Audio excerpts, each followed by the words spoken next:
Is there any chance of staying here with me? Oh, you're a godsend.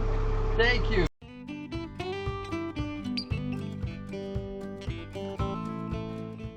Oh, great. We have a place to stay tonight. This is the Harris Ranch on the I-5. But let's come back to it because I want to do this in order over 5 nights to show you how you can find safe, comfortable, and free places to stay as you travel, as we did when we were traveling north to Canada. We're going to start our journey at Barstow, California, and span 5 nights getting to Eugene, Oregon.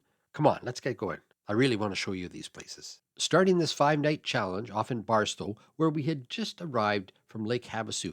And actually, we did pay for an RV park in Lake Havasu because it was so hot. We needed air conditioning. We needed the 50 amp service. So we bailed on that one and paid.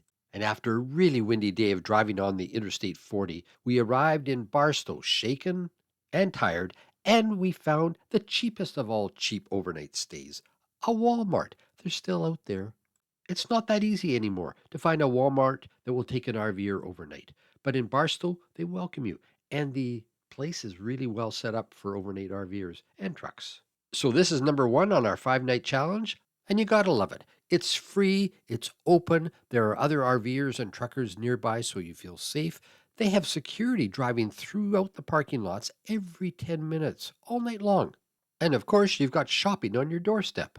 The only frustration, and a mild one, was we found ourselves pinned in the morning by another RVer who jammed us into the corner of the parking lot. Who does that kind of thing? These damn Canadians. Hey, and I can say that because I'm a Canadian. This was a fellow countryman. Colorado plates. So if you've never been to Barstow, California, don't worry, you will. If you RV long enough, you'll go to Barstow. Look at it. It's like the hub of a wheel. See how the highways feed through it? So you may as well become familiar with the Walmart in Barstow because you're going to be there one day.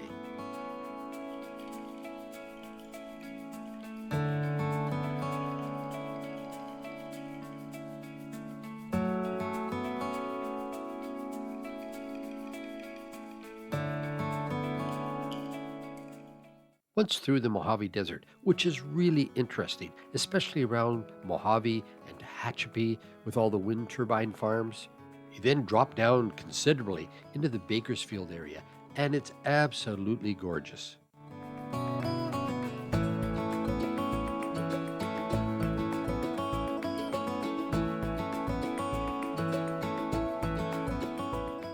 I know, I'm supposed to be talking about free overnight stays, so I better get back on track. Oh, but first, have you ever been attacked by a tumbleweed? Well, we were. Oh, you can see the weather system. Whoa, no! Oh, man, that was close. Getting to the Harris Ranch along the I-5 is really simple. It's right there on the I-5. About an hour and a half north of Bakersfield and about 3 hours south of Sacramento. Where we saw the RVs back in here. By the RV park. This is one of our favorite free overnight stays anywhere. Really nice surroundings, restaurant, barbecue, gas station. The staff are really welcoming. As you heard from the introduction on this video, the security guard said, sure, stay the night, no problem. You too. Thanks. Thank you. Okay, I officially apologize. Okay, me too. Would we be better to just be here? Or step over this thing till not at all? Are you okay if we look at them? Yeah, sure. And look at all these other campers.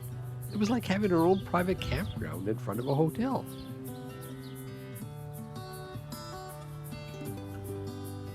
You gotta put this one on your list.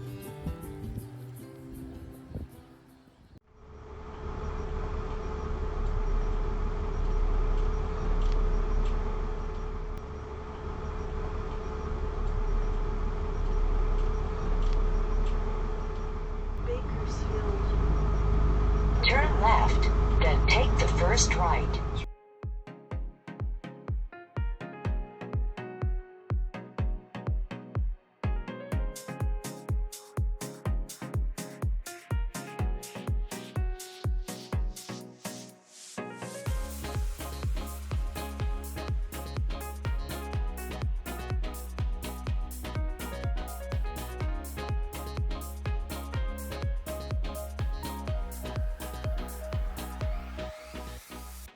Driving time from the Harris Ranch to the Lodi area is only about 2.5 hours for most people, but for us, that's about 4. Well, on this trip, probably 6. When you factor in getting lost in the Sacramento area, try to find cat food for your special needs cats. And this is the road we're going to go on right here. San Francisco. It's canine. I wonder what they're after. Over San Francisco, anyway. Oh, well, but she's saying turn right here, hon. Yeah, turn right on California 120. I think this is taking us back to the I-5. Oh, right. And then you have to allow for making the wrong turn as you're trying to find your harvest host in a beautiful country area. Where were we? But you know, there was lots of construction going on. It's a good excuse. And you can see it's beautiful. So we were in no hurry to find our harvest host. So now, can you understand when it's a 2.5 hour driving day by Google? For us, 6 hours.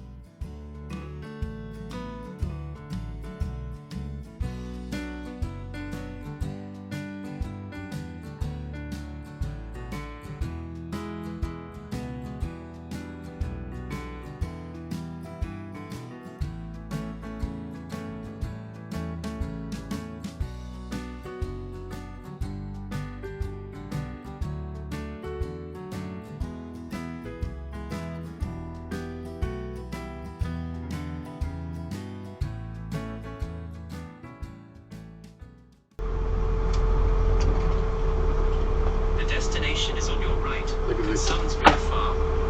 Look at the 2 cats. Uh-huh. Arrived. Thank you. En route. That's very good. This is backed. Oh, look how pretty it is outside.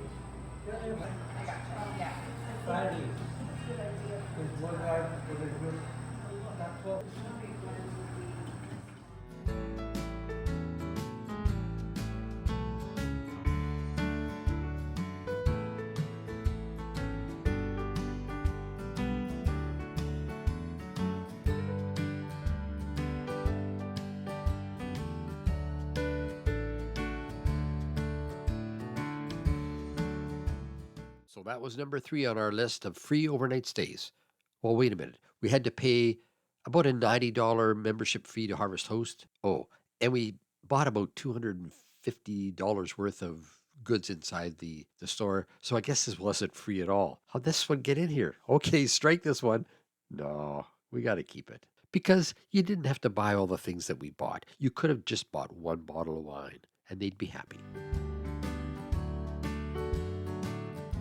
Well, after spending all that money at the free Harvest Host, we were in desperate need of finding a truly free place to stay for the next night. And that leads us to number 4 on our list, mooch-docking, just another word for sponging off your friends. 2 requirements for mooch-docking. First of all, you have to have friends. And secondly, they have to like you well enough to invite you to their property. If you don't have friends, you got to do something about that. There's probably an app for that. In our case, we're really lucky. 2 friends who own a 40-acre nut farm in Northern California welcome us with open arms each year. Let's go see them. So after finding really good friends, the next tip for really happy mooch-docking is to literally park on your friend's front door. That way you have access to everything that they enjoy in life. Oh, look at that. Perfect. Oh my goodness, country living at its best. Oh my gosh.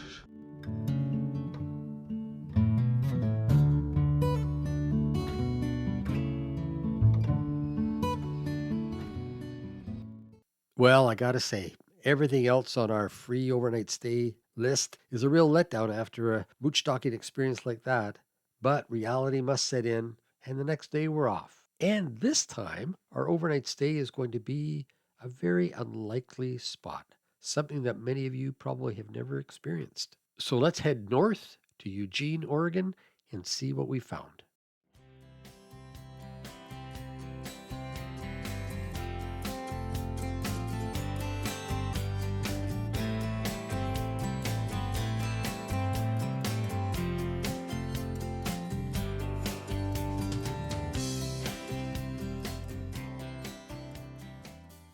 Okay, we've arrived at number 5 on our list of free places to stay. We're in Coburg, Oregon, which is about 5 miles north of Eugene. And I'm sorry, I've cheated a bit on this one because although it's free, it's not something that would be open to everybody. But I'm going to include it because I want to show you it's just really an example of how you can do these kinds of things if the opportunity presents itself. Now, I know it's an odd place to choose as a free overnight stay, but the opportunity was there for us. It's an RV glass repair company. They service big RVs, much bigger than Monty. They're really well known, they're well respected. Monty, as a small fry, had its side windows replaced about 3 months ago, and we called to see if we could just have them look at one window that we were concerned with. They offered us overnight stay with 50 amp service. They are great people. We stayed 2 nights. It was more than we needed, but they were just very kind to us. Come on, let's take a walk around and I'll show you. Well, here we are back at RV Glass Solutions. Just a minor checkup after the glass replacement in January. Beautiful. They allow us to stay overnight with their 50 amp service and a beautiful 1995 country coach ahead of us. Fantastic. Now, Monty is not in the same league as these guys. But you know what? We still love little Monty. Some of these I would suspect would be $2.4 million new. Okay, let's return to reality. And Monty.